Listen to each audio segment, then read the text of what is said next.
"I don't want your money," she said, when Wyatt Cole held out a coin. "I want bread." He stood there in the doorway of the trading post with the coin still warm in his palm, and for a moment he didn't know what to do with either the money or the words. The woman in front of him was maybe 25, maybe younger. Hunger had a way of aging a face before its time, hollowing the cheeks, sinking the eyes into shadow. Her dress had been blue once. Now it was the color of dust and old rain, patched at the hem with a strip of flour sacking that hadn't quite matched even when it was new. She didn't look away when she said it. That was the thing he noticed first, before the state of her boots or the tremor in her hands.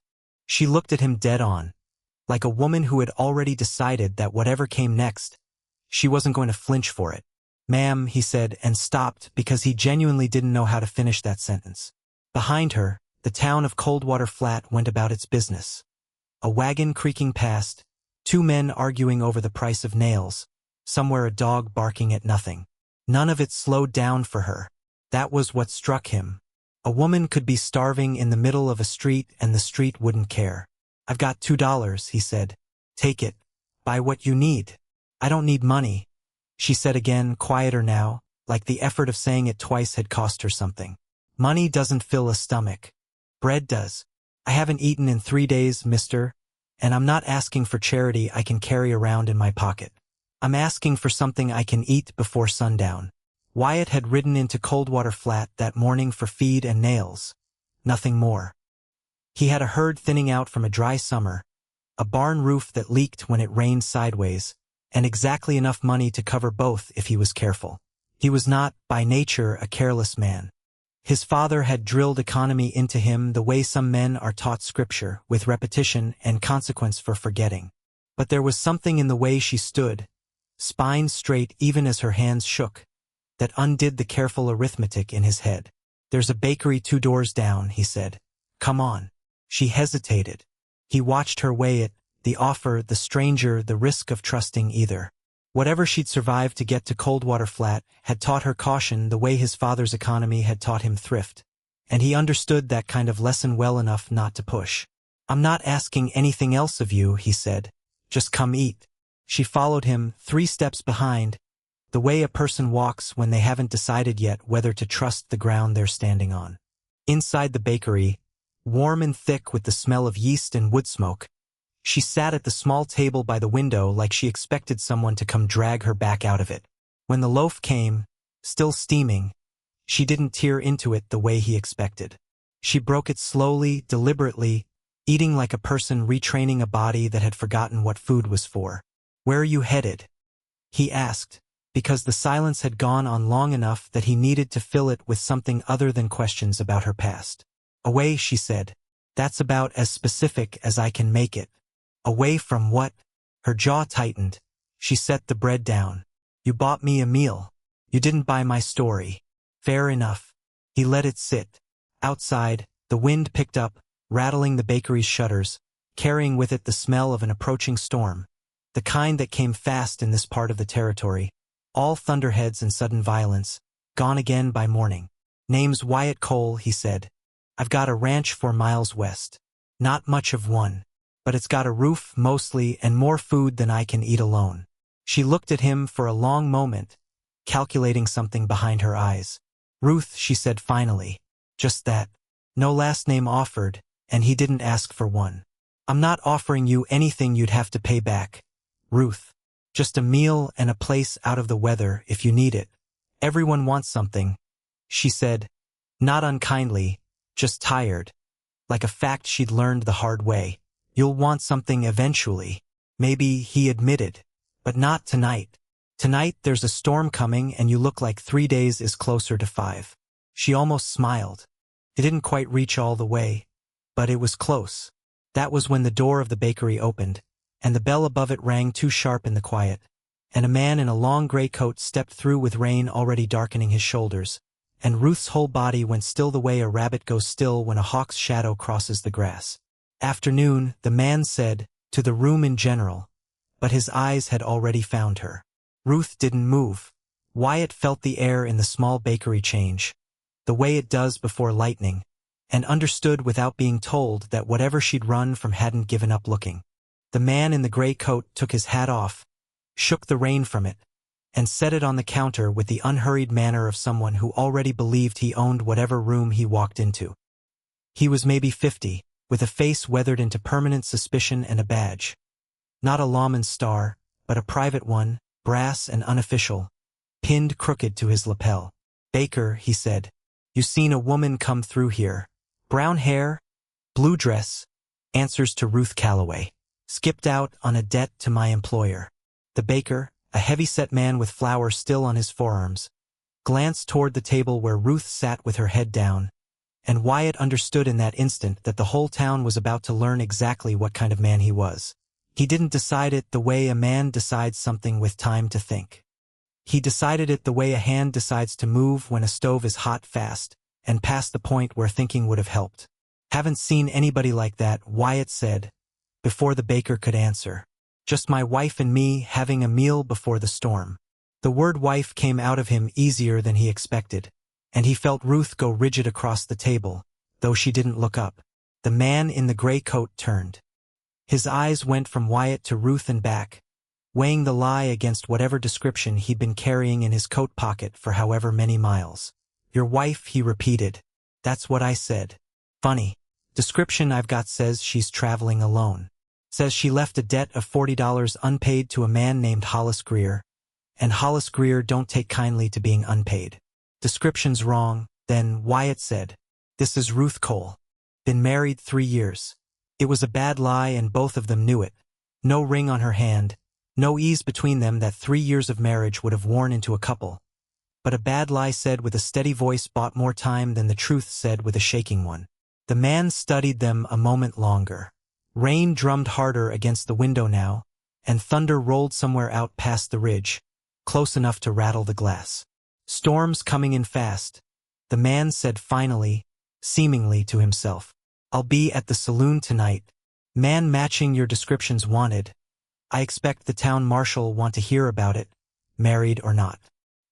He picked his hat back up, settled it, and looked once more at Ruth, who still hadn't raised her eyes. "You take care, Mrs. Cole." The bell rang again as he left, and the silence after him was worse than his presence had been. "Why did you do that?" Ruth said, low and urgent, the moment the door swung shut. "You don't know me. You don't know what I did." "I know what you didn't do," Wyatt said. "You didn't ask me for money you'd spend on a lie. You asked for bread because you were hungry. A woman running from the law doesn't stop to worry about a stranger thinking she's a beggar. She just takes what's offered and moves on. That's not proof of anything." "No," he agreed. "It's not.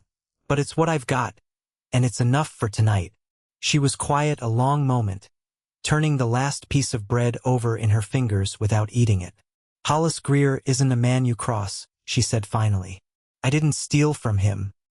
He loaned my husband money before he died of the fever last winter, at interest that would have kept me paying until my grandchildren were old. I left because staying meant either paying a debt I never agreed to or," she stopped, "or what? Or marrying him instead. He offered that as settlement. I chose walking." Wyatt felt something harden in his chest, quiet and cold, the particular anger of a decent man learning the shape of another man's cruelty. "Then you did right to leave. Doesn't matter what's right. Matters what a man like Greer can afford to send after somebody who owes him. And now you've lied to a bounty man's face in front of half this town, and that's not nothing you can walk back." "I don't intend to walk it back." Outside, the storm broke open fully, rain coming down in sheets that turned the street to running mud, and somewhere out in it a man in a gray coat was walking toward the saloon to spread a story that would reach Hollis Greer's ears one way or another before the week was out. "You should let me go on alone," Ruth said. "Whatever's coming, it doesn't need to land on you." "Storm's already landed," Wyatt said, nodding toward the window.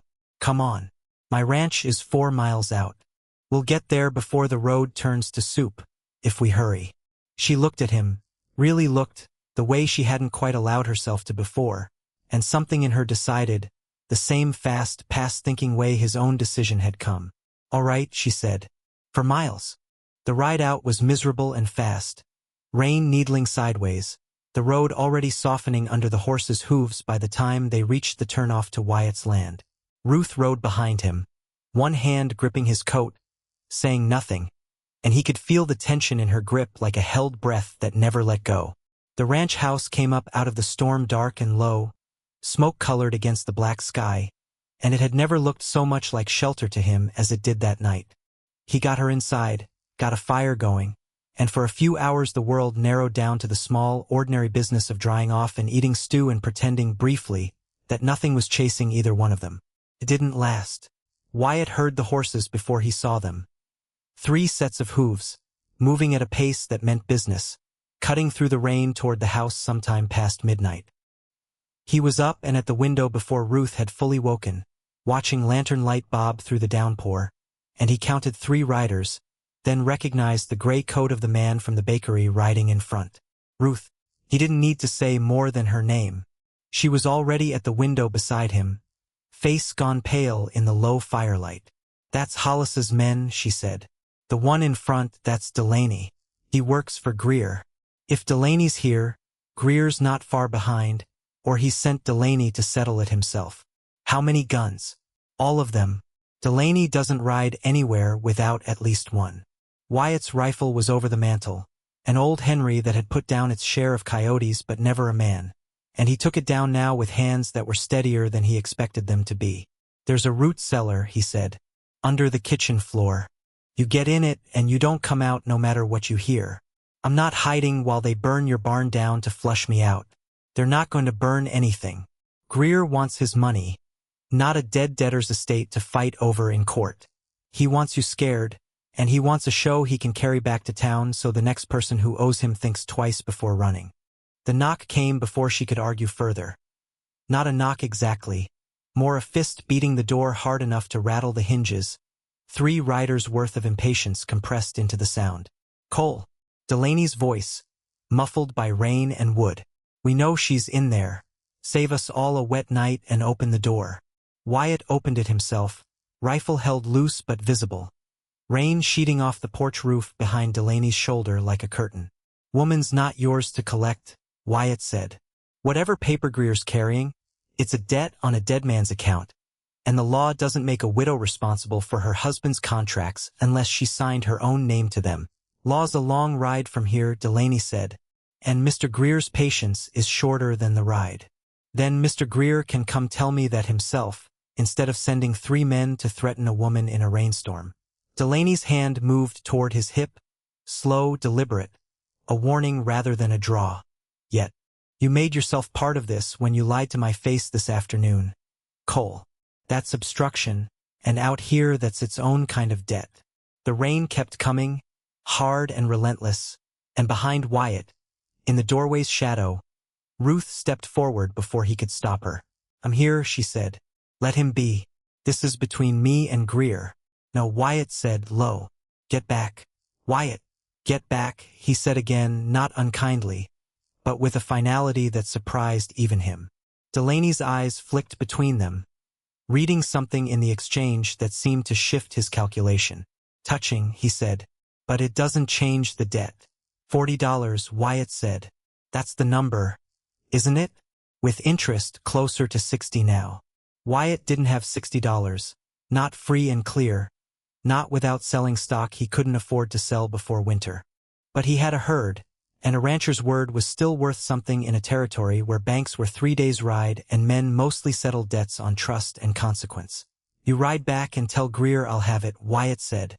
$60 paid in full within the month. He puts it in writing, releases any claim on her, and we're square. Delaney studied him a long moment, rain running off his hat brim in a steady stream. "And if he says no, then he can ride out here himself and explain to the marshal in Coldwater Flat why he's harassing a widow over her dead husband's paper," Wyatt said. "I expect that conversation goes worse for him than a month's wait." The standoff held, taut as wire, long enough that Wyatt heard his own pulse in his ears over the rain. Then Delaney spat to the side, swung his horse around, and the 3 riders vanished back into the storm the way they'd come, lantern light swallowed by dark within a dozen yards. Ruth was shaking when Wyatt finally shut the door, and it wasn't the cold. "You just promised a man $60 you don't have," she said. "I've got a month to find it," Wyatt said. That's more than you had this morning. The fire had burned low by the time either of them spoke again. The storm outside settling into a steadier, quieter rain. The kind that would linger till dawn and leave the fields soft and green for it. Ruth sat across from him at the hearth, knees drawn up, a blanket around her shoulders that had belonged, he didn't say, to his mother. Why would you do that? She asked.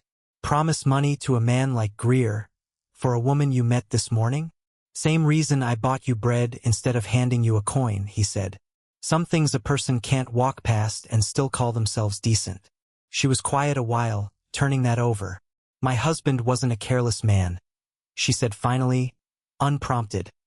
The way people sometimes give up a truth once the danger's past and the silence gets too heavy to carry alone. He borrowed from Greer to buy seed after a bad year, thinking one good harvest would clear it. Then the fever took him before the harvest came in. Greer called the debt due the week after the funeral. Told me the terms could be flexible if I was. That's not a debt, Wyatt said. That's a man using grief as leverage. I know that now. I didn't always. For a while I thought I owed him the choice he was offering, because everyone kept telling me a widow with no money had no other kind of value to offer anybody. She looked up, firelight catching the exhaustion still carved into her face. Took me a long time to understand that surviving isn't the same as owing somebody for it. Wyatt reached into his coat and drew out a small object he'd carried there since morning without quite deciding to. A carved wooden token, no bigger than a coin, worn smooth at the edges. He turned it over once before handing it across. My father carved these, he said. Gave one to every hand who worked this land honest. As a mark he trusted them. I've got a box of them in the barn. More than I'll ever give out now that it's just me. Figure you earned one tonight same as any hand ever did. Standing your ground instead of running when Delaney came knocking. She took it carefully, tracing the worn grooves with her thumb. I didn't stand my ground. I nearly walked out that door and handed myself over. But you didn't, he said. That's the part that counts. Scars mean it lived, she said, quiet, almost to herself. And when he looked at her, puzzled, she shook her head. Something my grandmother used to say. About people, mostly. Every mark on you is proof you made it past whatever left the mark. That sounds about right, Wyatt said. The fire popped, sent a small shower of sparks up the flue, and outside the rain kept its steady rhythm on the roof he'd patched only halfway through the summer, in the one spot that still leaked when the wind came from the north. You don't have $60, Ruth said again, gentler this time. Not an accusation but a worry. I heard it in your voice when you said the number. I've got cattle I can sell to a buyer coming through Coldwater Flat in 3 weeks. It'll be tight, but tight's better than what you were facing this morning. Standing in the street with nothing but a coin somebody was trying to hand you instead of a meal. You keep doing that, she said, making it sound simple when it isn't. Some things are simple, he said. Not easy. Simple. Right and wrong's usually simple. It's the doing that's hard. She was quiet a long moment, watching the fire, and when she spoke again her voice had changed. Not lighter exactly, but steadier, like something in her had settled into place. If I stay through the harvest, she said, I can work it off. I know cattle. I know how to keep books, how to mend fence, how to do more than sit by somebody's fire being grateful. I wasn't asking you to work anything off. I know, she said. I'm asking to be let. Wyatt looked at her. Really looked, the way he had in the bakery when she'd refused his coin, and understood that whatever had begun that morning with $2 and a loaf of bread had turned into something with its own weight, its own claim on the weeks ahead, whether either of them had planned for it or not.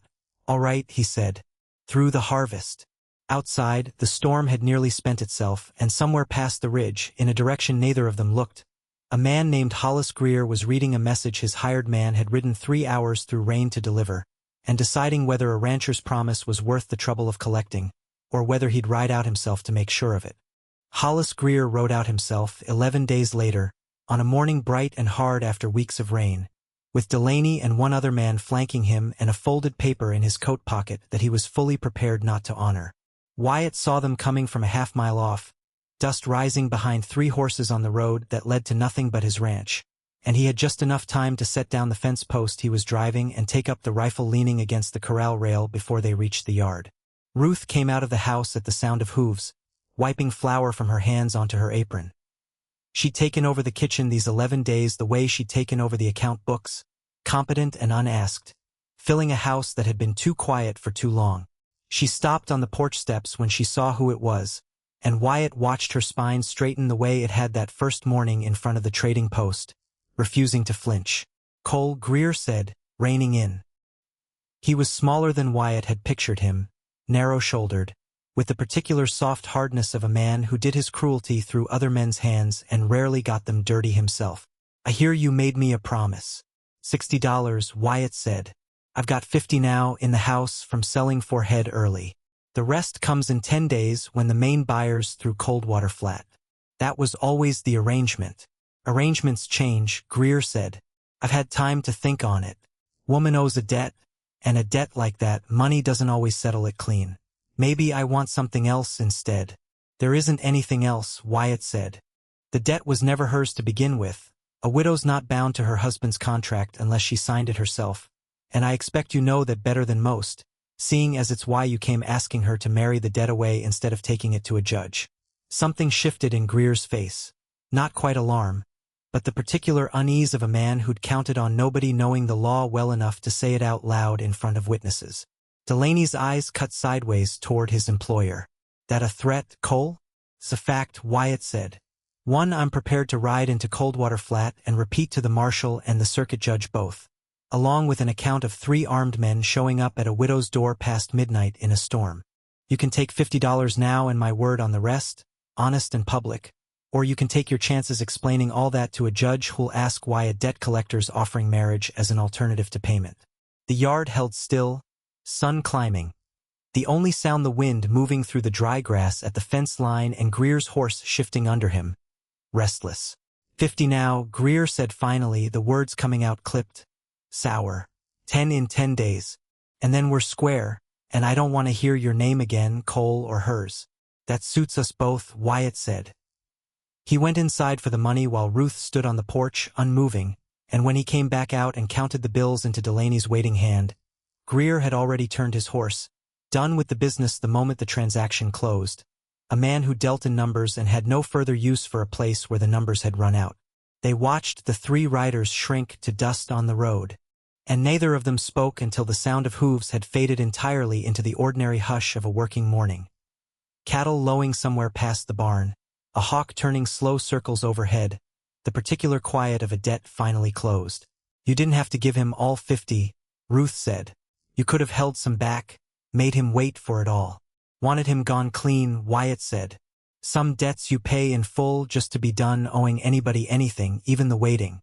She looked at him a long moment, the same weighing look she'd given him in the bakery 11 days before, except there was nothing guarded left in it now. Harvest isn't over, she said. But I don't think I'm working off a debt anymore, Wyatt Cole. I think I just live here now if you'll have it that way. I've been hoping you'd say that since about the second day, he admitted, but I didn't want to rush a woman who just walked away from one man's idea of an arrangement. This isn't an arrangement, Ruth said. This is a choice. Mine to make this time. Then make it, he said, whenever you're ready. I'm not going anywhere. She smiled, fully now, the way she hadn't in the bakery. The way hunger and fear had kept out of reach for longer than either of them had known each other to measure, and held up the small wooden token he'd given her that first stormy night, still carried in her apron pocket, worn a little smoother now from 11 days of her thumb tracing its edges without noticing she did it. Scars mean it lived, she said again. Reckon it does, Wyatt said. They stood there a while longer in the climbing sun, the fence half mended, the fields drying green after the long rain, and neither of them was in any particular hurry to go back to work. Years later, when travelers passed through that stretch of the territory and stopped at the Cole Ranch for water or shelter from a storm, they'd sometimes notice 2 names carved into the beam above the kitchen door, cut deep and plain by a hand that had clearly taken its time, Wyatt and Ruth, and beneath them smaller, almost an afterthought, 3 words that nobody passing through ever quite understood the whole story behind, though everyone who saw them agreed they meant something worth carving.